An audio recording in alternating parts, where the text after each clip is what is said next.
additional question, but I think the summit is a great thing to do. It's it's been one of the biggest types of ways to brand yourself. It's a great way to connect with people that you probably would never connect with. And I know at the beginning of the year, a lot of people like to have new products out there, new books. So if you got someone who has a new book out, they definitely are going to say yes to your summit because they want to get in front of new people. Okay. And do not think because you're brand spanking new that you don't have enough to offer. You do. You absolutely do. If you got friends on your page, you've got people that you've been interacting inside of a group, you have something to offer. All right.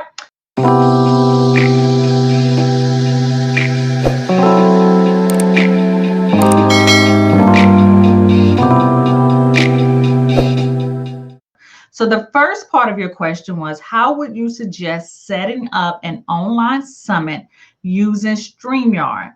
I'm still a 9-to-5er. So I was thinking pre-recorded, then release in a dedicated Facebook group via the scheduling tool. That way the material is still delivered as promised, but you wouldn't have to be physical to be there. I love that concept. I think that is great. You can, with the paid version of StreamYard, you can do what I am doing right now, which is a record only broadcast. And you can invite your person that you want to interview. You can send them a link from StreamYard, and you can hop on. You can do everything that you would do from a live, like if you were live streaming on StreamYard, but it's just recorded and it doesn't go out to Facebook, Instagram, or not Instagram, but YouTube or anywhere like that. And then once you are finished with the interview, you can download it and then you can upload it, like you said, into one of those private groups and then schedule it out. Now, if you don't have the paid version, then you can do this same exact thing inside of Zoom. Zoom allows you to interview people, and then at the end of the interview, you can just upload it like you would. So either StreamYard or Zoom would allow you to do the interview. But the one thing that I like about the StreamYard is that you can at least control, like you can have like a real show, like you only show yourself first.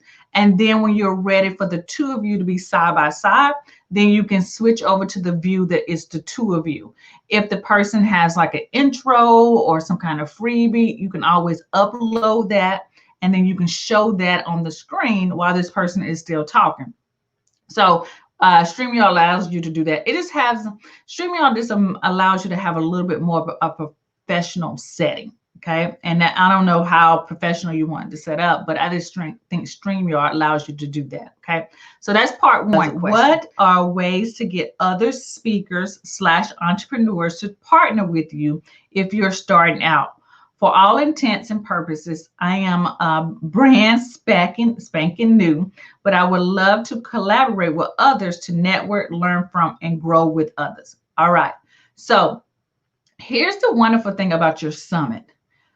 Because you are asking other entrepreneurs that you probably admire and you love what they have to offer and you really want to learn from them, if you invite them to be part of your summit, right?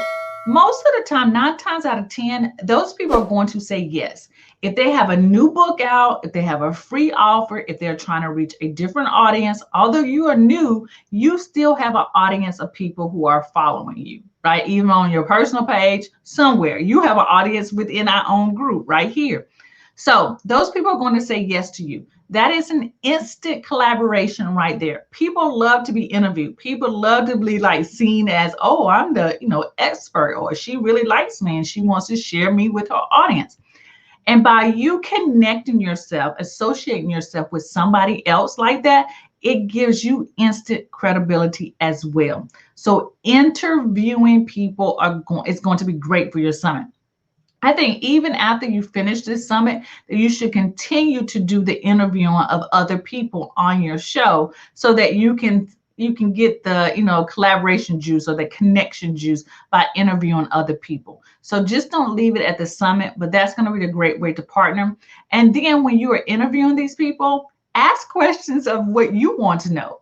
because then it becomes a learning opportunity for you as well. So that's what a lot of people have gotten started with. I did that as well. I used to do interviews on podcasts, and I would interview people. And so a lot of people that I've interviewed years back, we are still friends and connectors today. Or people who've asked me to be on their summit, same way. We're just friends and connected that way, that we have done collaboration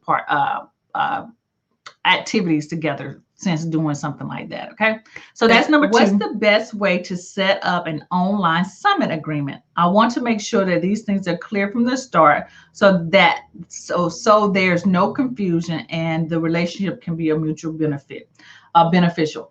Chantel, I don't really have an agreement, but honestly, I was thinking about this last night. I would just go through, if you already have my coaches toolkit, it's the client welcome kit. You can use the coaches agreement to just sort of change it up. First thing, you definitely want to be clear about what your expectations of the person you're interviewing, right? Do you want to make sure they show up? Would you want them to make sure they share? And if you want them to share in their email, whatever the expectations you want of that person, make sure you put it in that agreement, right? And because a lot of times these people that you're going to interview, they're going to leave everything up to you.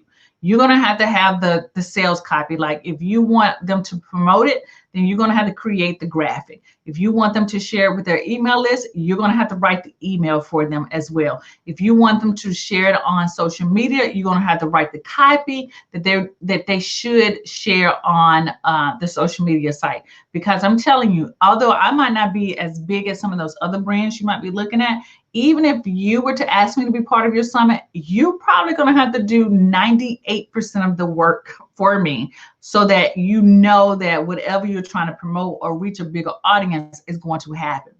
You also want to pay attention to the date that you're going to do this. Right now, if you try to get a summit together around the holidays, that is not going to work. Most of everyone is doing some type of promotion. They're even promoting something that they got going on, and they just don't have time to promote your summit as well. So you want to look at the time frame that you plan to do this summit to make sure that it is a win-win situation for the both of you. The other thing that I was thinking about as well is that make sure your graphics are on point. Hire someone to do the graphics, because if the graphics look good and you're asking people to put their picture on this graphic so that you can share it, then if the graphic looks good and professional, then they're going to share it. If it's some like homegrown kind of graphic, they probably won't share it. So be aware of that as well. But I think your agreement, the people you're probably going to ask to be part of this summit anyway, is very aware of what the expectations are. You just want to be aware of what your expectations are, and that you clearly tell them what they are. Like, if they need to reschedule, what needs to happen. If all those things. So think through all that process, put it on the agreement, have them sort of sign it off on it. Again, don't make it like you doing them a favor. It needs to be put in a perspective like they're doing you a favor. Does that make sense? I think I said that right. All right. Additional question. So I think the summit is a great thing to do. It's been one of the biggest types of ways to brand yourself. It's a great way to connect with people that you probably would never connect with. And I know at the beginning of the year, a lot of people like to have new products out there, new books. So if you got someone who has a new book out, they definitely are going to say yes to your summit, because they want to get in front of new people. Okay. And do not think because you're brand spanking new that you don't have enough to offer. You do. You absolutely do. If you got friends on your page, you've got people that you've been interacting inside of a group, you have something to offer. All right.